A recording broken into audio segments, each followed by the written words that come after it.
matter of the people of the state of California versus Orenthal James Simpson, case number BA096. And so, my fellow Americans, ask not what your country can do for you.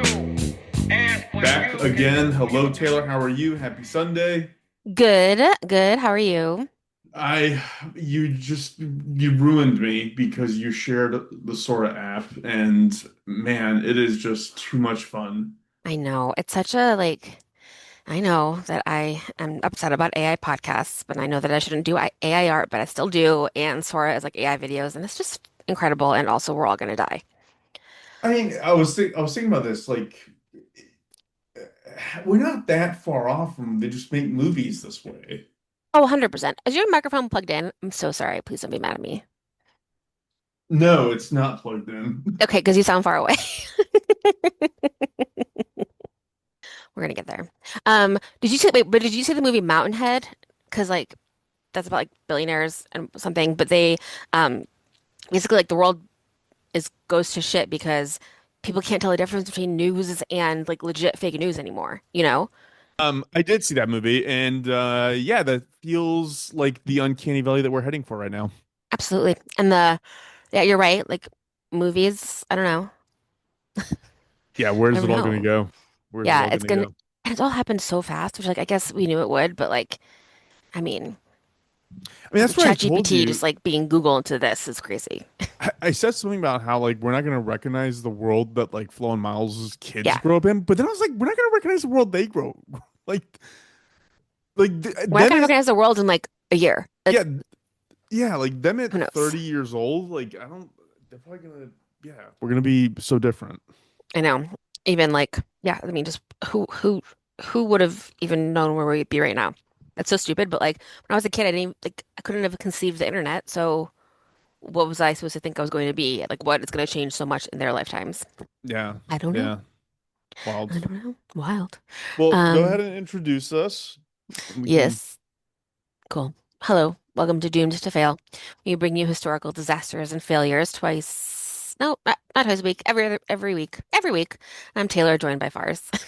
If you saw the maneuvering I was doing on my laptop to be able to get to this mic, and the dog is underneath here, in Uh, between like seven different wires. Like one leg is over one leg is under. It's a whole mess. But Do you we're remember? here. Do you remember when I was so pregnant, I took it upon myself to remove the drawer in my desk at work, and then I got stuck underneath it. I don't remember that, but that does sound And like I you. needed you to help me get out because you were like working next to me, and I was under the desk unscrewing this drawer so I could fit my belly under the desk, and then I got stuck down there, and I had to like pull on your leg and be like, "Bars, please help me up." We had some memories. Yeah, Cool. cool. Well, I will start us off. Yeah. I'm ready. Kick us Uh, off. I this is a suggestion from Justin, who also doesn't want a dog. That's how we know him. He responded to our "we just don't want dogs" plea or mine and said that he was one of us on my side. There's dozens of us. Anyway, thank you, Justin. He writes in often. I appreciate it. So I'm going to do a story that he suggested that's like from the 1980s, and then I found another disaster that I'll tell you about from 1918, and then I'll tell you some safety tips on how to avoid such disasters. I'm just Because gonna today, note that Justin, while I'm trying to get the 17 wires out from under my dog, I kind of agree with your sentiment right now. So it's okay. thank you. That's fair. Um, so, okay, I'm gonna talk about crowd disasters, and I have two. There's the 1989 Hillsborough disaster in the UK, and then the Happy Valley Racecourse Fire in Hong Kong in 1918. Sweet. So, picture it. It is April 15th, 1989.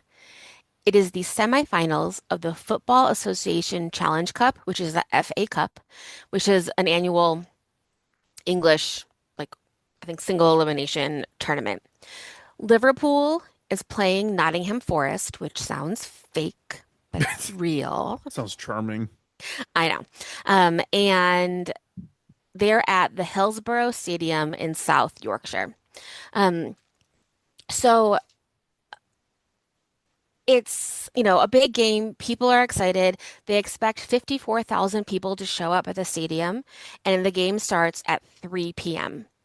And the way that it works is like, I don't know, I feel like when I go to an American sporting event, um, there aren't like places for your team. You just kind of like hope there's people around you that like your team, right? Yeah. Yeah. It kind of reminds me actually a little bit of like one of our very first episodes on the Nico riots, where the sporting teams actually were just like colors. It's like this is a blue section, like you're at medieval times, like the section for your color. But in this case, it's customary in these situations that they'll put fans of the same team together so that they'll, I don't know, be able to celebrate and have fun. Like you don't want to like, go to a game and be next to like a Phillies fan who's going to punch you in the face. I mean, on the one hand, it's probably a good thing that we mingle people, so we all Yeah. have to learn how to be humans with each other in those settings.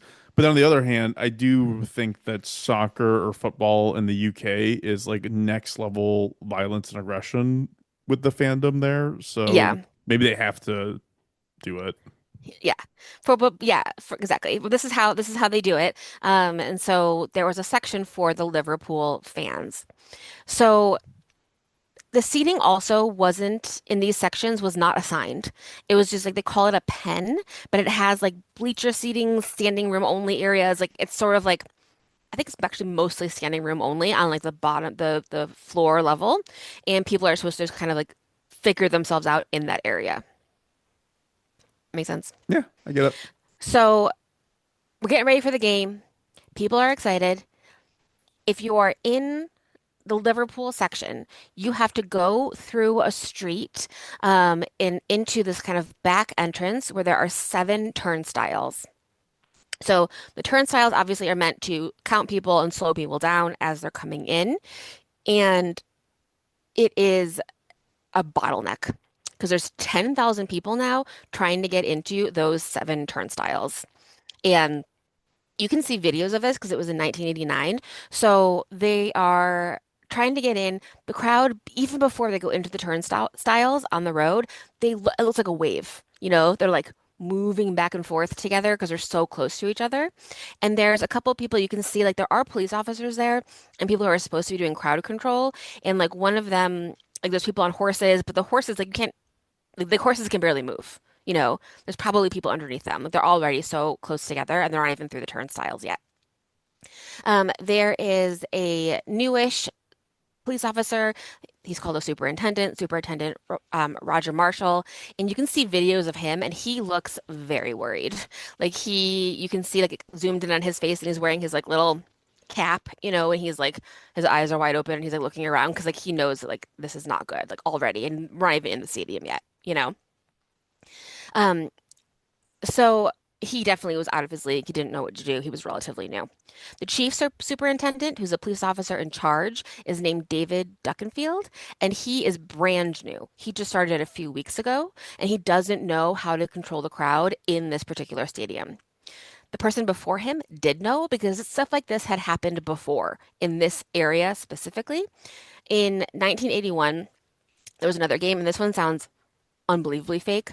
It's the Tottenham Hotspurs and the Wolverhampton You're Wanderers. just making stuff up. I mean, I might as well make that up because that's It's all hilarious. Mad Libs. Um, but there was a similar push in this exact same spot before the turnstiles, and this place is called Leppings Lane. That's like the name of the road that these 10,000 fans are going down toward the seven turnstiles. So in 1981, there had been like a crush there, and 38 people were injured. So they were like, we knew what to do, and they knew what happened. The reason that Duckenfield is there and literally brand new in the job is because the superintendent before him, his name was Brian Mole, and he had just been fired or like moved for disciplinary reasons because there was a hazing incident in the police department where they like stripped a guy naked and pretended that he was being robbed, and it was bad. So So a lot he of did people, that. yeah. So a lot of people, but to say like, so Brian Mole did that, which is bad. Yes. But also Brian Mole knew what to do in the situation, and David Duncanfield did not. He was like 3 weeks on the job. Make sense? I mean, yeah, I would So probably train him, then yeah, replace they him. didn't they But didn't do that. He didn't know. He didn't know how to do it. He just, for whatever reason, he didn't know. So there was something that Mole would do. So the way that it works is you go through the seven turnstiles and then there's a center tunnel. You go through the center tunnel and then you're out in that like standing room only area for the Liverpool fans. If you look at the videos of this disaster or for people who were there was space on the sides. So on this, they could have like moved the crowd not just into the center. They could have moved them to the sides and it would have been okay. But Duckenfield didn't know how to do this because what Mole would do is close that center tunnel so you couldn't go through there. Because if you get let through a door, you're going to go through the door that's closest to you to go to your seat. You know, like you're not going to go to the side. You're not going to go to the side. You're going to be like, oh, I want to be like right in the front, right in the center. This tunnel's leading you to the center. This is where I want to be. So they would close the tunnel and people would be forced to go around it and then it would like avoid any problems, Right. usually. But they didn't know to do this time. So Duckenfield actually he's sitting in like a little box in the stands that's like a command center. So he's sitting there and he's been there since 2 p.m. and he just like stays in his box and is like kind of watching what is happening as it happens. So the game hasn't even started. It's right before 3 o'clock and all these Liverpool fans, they're going slowly through those turnstiles and they're still going through the center tunnel, even though there's not enough room for them in there. They're still going because no one's told them not to. And they're just kind of like moving together as a crowd. At 2:40 p.m., a young boy is lifted out of the crowd by police, like someone hands a child to someone because like it's already getting like really, really crazy.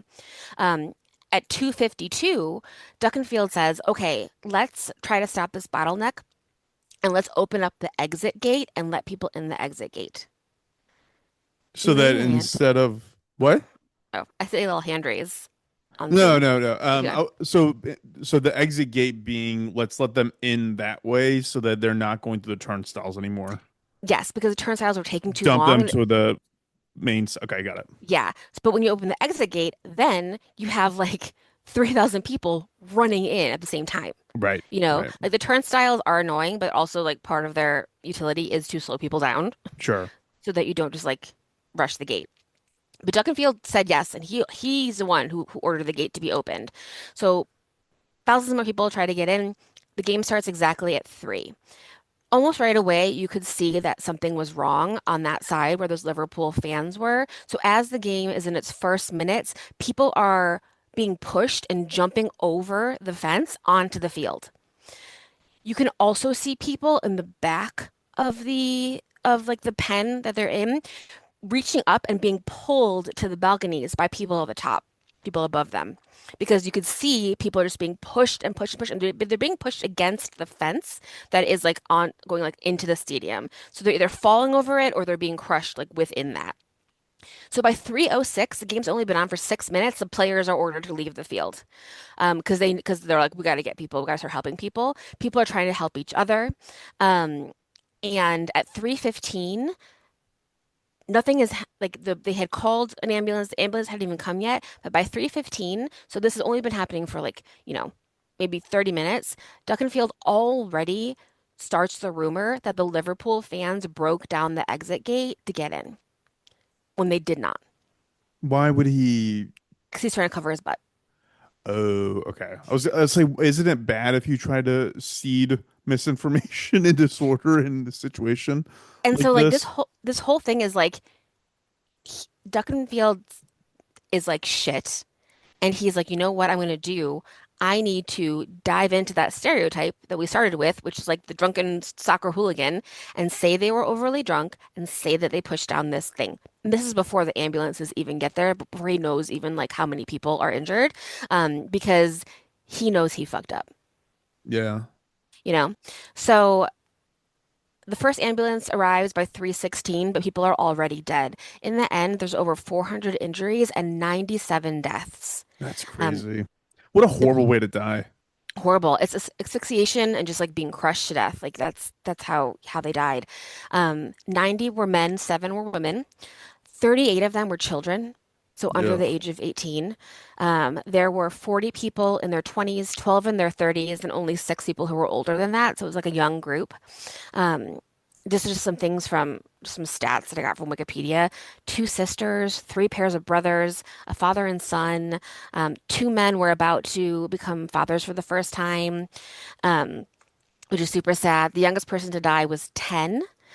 His name was John Paul Gilhooly, and his cousin, Stephen Gerrard, was 8 years old. He wasn't there. He wasn't at the game, but his cousin was there, and he would come on. He would, his future, be Liverpool's captain, which is pretty cool.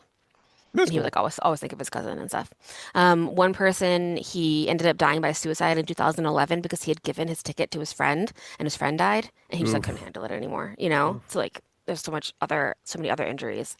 Um, you can see if you look at the aftermath photos that there's a lot of like things are crushed. Like the railing is crushed. There's like railings like in between to kind of pen people off. Those are all crushed. And we have all those pictures that really make it that like show how violent it was. Because by 6 p.m. they have a photographer in there trying to specifically take photos that would find a way to blame people for being drunk. Yeah, they're trying to scapegoat. They're trying to scapegoat. They're trying to get out of it. So that's what he says. He says, Duncanfield says, these people were drunk. They're hooligans. They pushed over the gate. They didn't have tickets. There's also like news coverage of people holding their tickets and being like, we had tickets. Like it wasn't people just like breaking into this. Um, the next day, Margaret Thatcher came to pay her respects, and she also blamed the crowd because that's what she had been told. Yeah. So Um, there was there were several hearings and inquests. This is actually the longest inquest in British history because there are so many different pieces of it. But almost immediately in 1989, Lord Justice Taylor, who it was is a judge, did the Taylor inquiry, and he found that the turnstiles were the problem. The police should have had anticipated this, and then the pen where the people were in the section they were in had a 2,200 person limit, but really it should have been 1,600. Like the limit was even like way too high, and there were 3,000 people in it. Yeah. So it was just like way over the crowded. He also said that people were, quote, not drunk nor even the worse for drink. So like there was no evidence of that either. I mean, they just gotten there. Yeah, The most you do is a couple of beers before you head out with your buddies, I would yeah, imagine.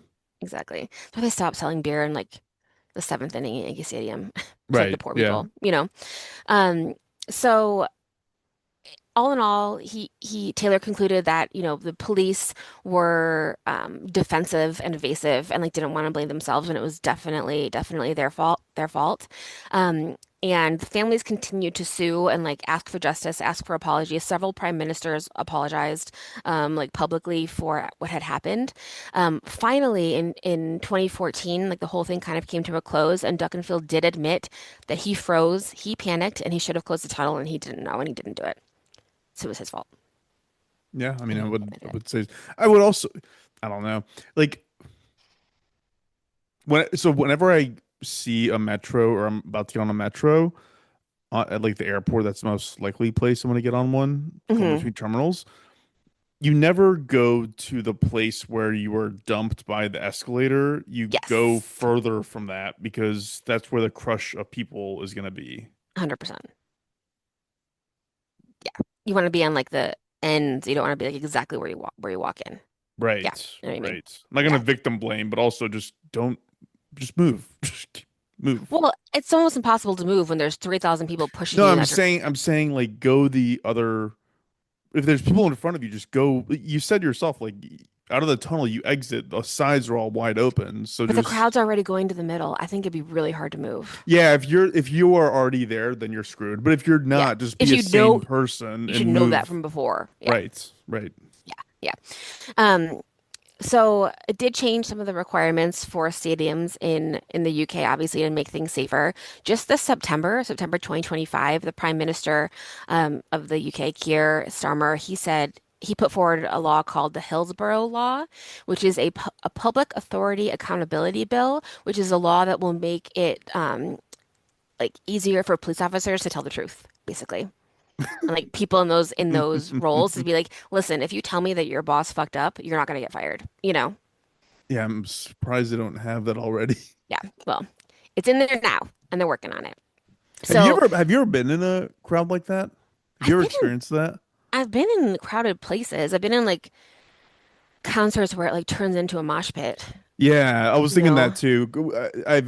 I think a part of why I don't like going to concerts, at least not concerts where there's like not assigned seating, is Hmm. because of experiences like that when I was younger, where you show up and you can just be in a crowd and then all of a sudden everybody's, you know what? I take what I said back because I've done the exact same thing where I just try and weasel my way through the crowd to get towards the front Of center. course, I've So, totally done that. and I've then been like, and then you're there and then you realize like, oh, this is getting kind of ugly, and then you keep trying to find your way out, and then yeah, you're at the mercy of the crowd at that you're at the point. mercy of the crowd. It's literally like you're in a riptide. You have to go with it. There's also like I've been at concerts where I've been in the front because my sister like really she's really good at like running to the front and like be getting there hours early and come home and I have bruises on my legs from the fence, Yeah. because I am being pushed against it. So I haven't been anything where I thought I was like gonna die, but also I'm short too. So like it's hard for me to find a good place in a standing room only area anyway, because I can't see shit. So I have to like sometimes I'll just like be in the back where I can like kind of be up a little bit and then I can see better because otherwise I can't see. And like we were talking about this, like I don't want to buy tickets in the orchestra level because I can't see anything. Yeah, that's the Yeah. only benefit I've had is being like bigger and taller because I can Hmm. kind of see what's happening in front of me and gauge the feasibility of something. Yeah. Yeah. I feel like I could get lost a lot easier.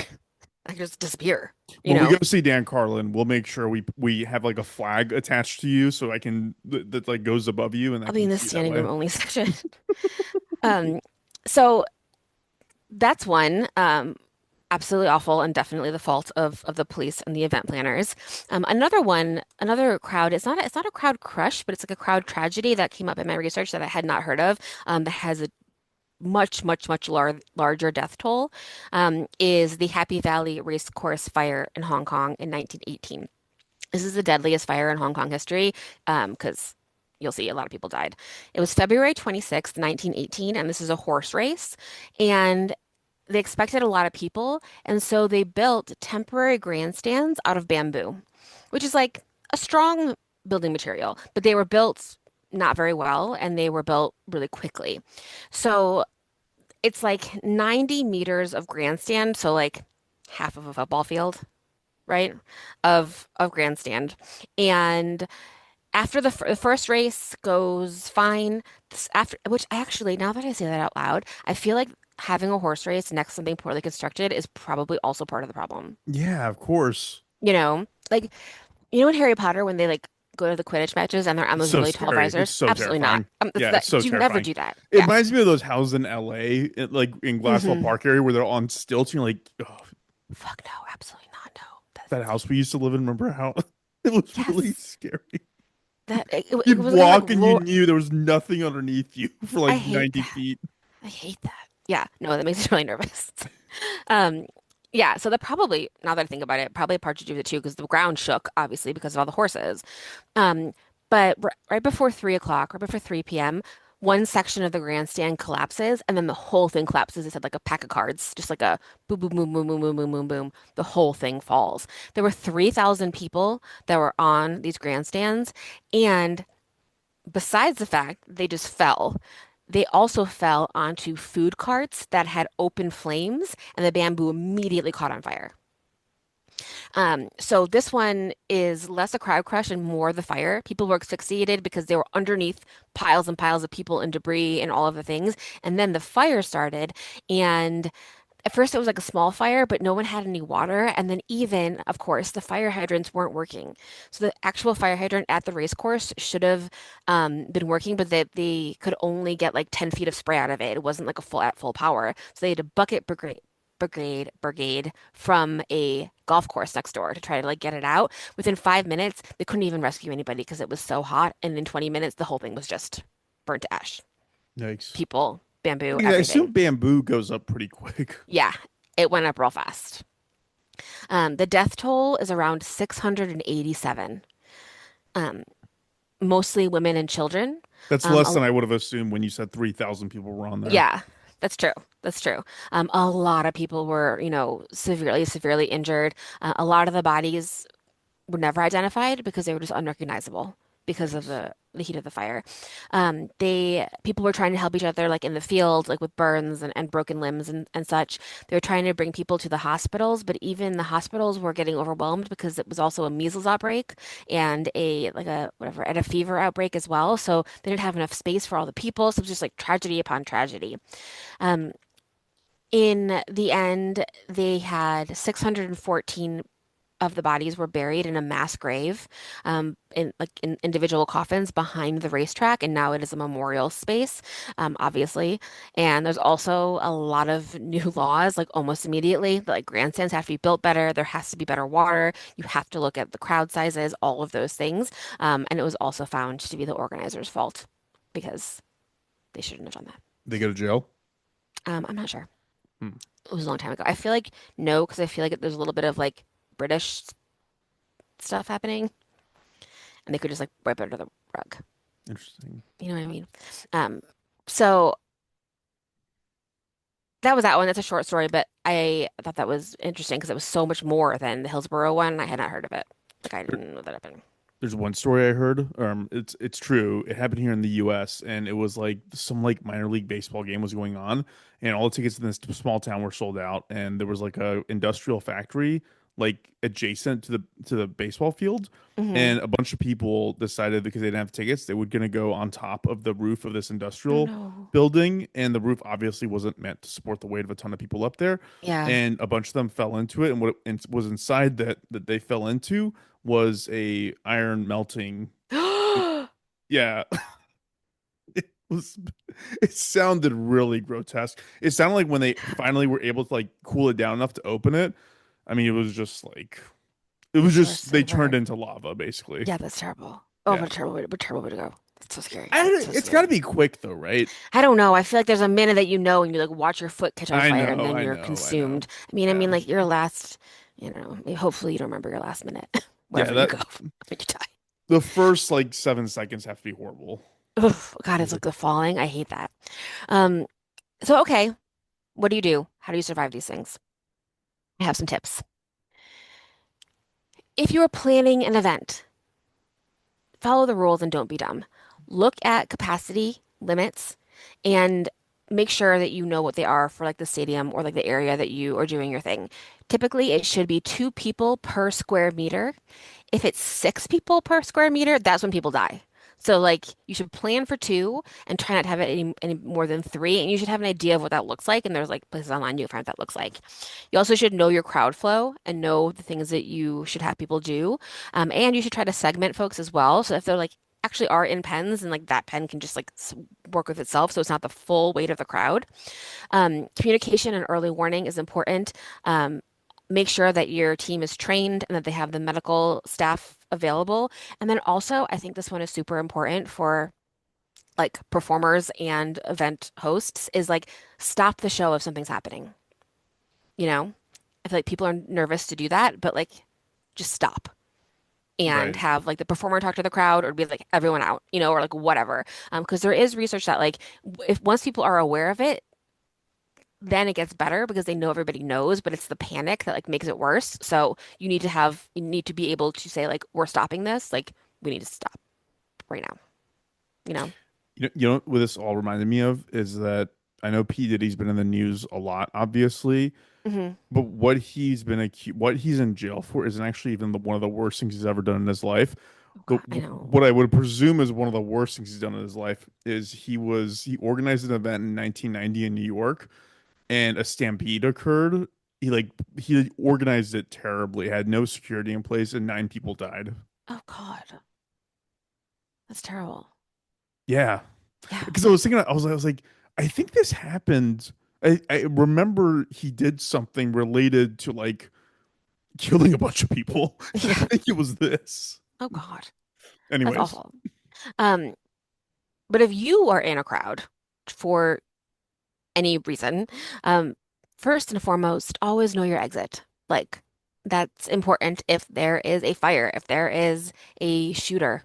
If you're in America, you like, know how to get out immediately. Know where your closest exit is. Be aware of how many people that are around, like, and just be like, if you feel uncomfortable, leave. Like, you have to like don't be like if you feel like things are like exceptionally bad and you get like a little bit worried, like maybe like the walls are moving in a weird way, or like you can feel yourself being pushed by the crowd in certain ways and you no longer feel comfortable, try to leave. And leaving early is better than not, and then you can like alleviate some of the crush. If you can't move your arms, you're in trouble. So like if you are in a place and you are pinned between people and you cannot lift your arms like to your face or in front of your chest, that's when you know things are like getting really, really bad and you need to try to alert the people around you that something is happening, so that they're able to like alert other people and the whole crowd. If that works, they can calm down together, and that actually has worked. But like Has that really worked? it has like like there's like it said like there's like altruism in stadiums like in these crushes where you're like okay, and everybody's like trying to figure it out together because you really are swaying together. But if you can't leave, you need to, most importantly, stay standing. If you fall, you're fucked. Like people will step on top of you, you will be asphyxiated, you will be crushed, you will die. If you drop something, don't get it. If someone falls, try to help them, but like don't get pulled down with them. As soon as one person falls, then more people fall too, and then it's a pile of people and like it just gets worse. So you should stand with your feet as like shoulder width if you can, and then also hold your arms up if you can, like wiggle them up to you like a boxer in front of you. Even if you have like a tiny, like a couple centimeters of space, that will give you enough space to breathe. So like try to hold your arms in front of you so that your lungs can move, basically, and try to stay standing. Man, that was a scary concept. I The know. picture you're painting is kind of terrifying. You're being crushed, like you're gonna die. So try to do that. Try not to scream because that uses oxygen as well. So like conserve your breath, try to protect your lungs, try to stay standing, and then move with the crowd like a riptide. So don't go against the crowd, move with the crowd. So like there might be times when like your feet don't touch the ground, because you're being like pushed around. But the most important thing is that you're able to breathe. And then, which this kind of sounds weird, but it actually makes sense, is try to avoid obviously like walls and barriers, but sometimes it's safer in the middle of the crowd. So if you find yourself being like pushed toward a wall or toward like an immovable fence, if you can move yourself, I mean, somehow back into the middle, you have a better chance of surviving because like most of the people who died in Hillsborough were crushed against the fence, Yeah. you know? Um, so yeah, try to breathe, try to move with the crowd until like it dispenses and try not to get crushed against the floor or a wall. Because that'll kill you. Also, be mindful of like where you're going.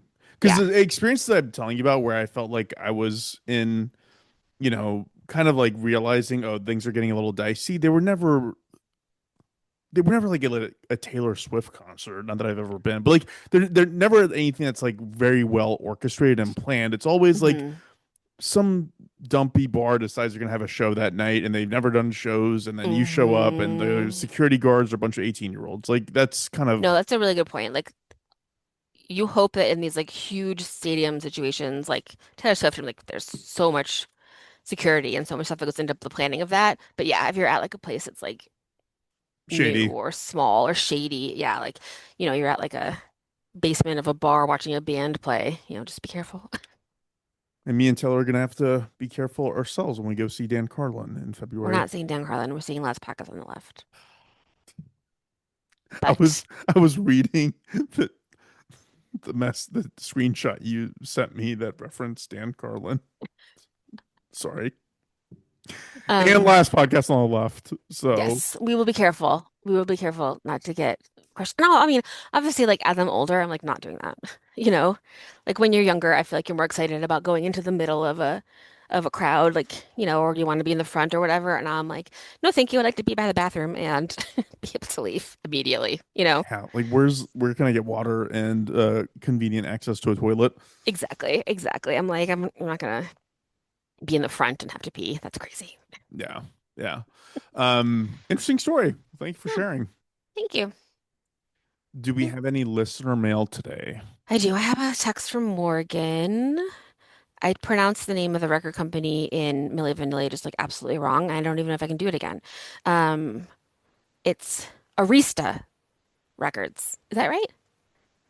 I think it's Sounds right. Arista. I said Arista. I don't know. Both of them are the same now. And I was like, when I read it, Arista, I think it's Arista. Anyway, that was the record company in the United States. And then also, I sent you this, but Morgan was watching Jeopardy, and the $2,000 question Yes. was, she is the That's so cool. songwriter behind such hits as If I Could Turn Back Time and How Do I Live? And we know the answer is, who is Diane Warren, who wrote Blame It on the Rain. And Fab Morvan, as of today, Yes. is getting a Grammy nomination. It says 35 years after their Milli Vanilli Grammy Award was revoked. So, Yeah, it's for audiobook, yep, for the one you which is referenced. which is how people like Barack Obama can have a Grammy, you know? Does Barack Because Obama really have a Grammy? yeah, because it's for like Uh, an audiobook. oh, interesting. Okay, I didn't know that. Um, There was something else. he has Oh three yeah. Grammys. I went thrifting last weekend Hmm. and I found the record section and I did see a bunch of Arista I forgot it produced. already. Yeah, I know, I know. As I started saying it, I was like, I think I'm gonna butcher this again. But I went through every single one they had to see if they have Milli Vanilli for you. Oh, thank you. They did not, unfortunately. They're all burned, They're all burned at the burned. Yeah, stake for exactly. the deception. Yeah, that's it. Sweet. Thanks, everyone. Be careful out there. Be careful out there, Taylor. Thank you for sharing. We'll go ahead and cut it off there. And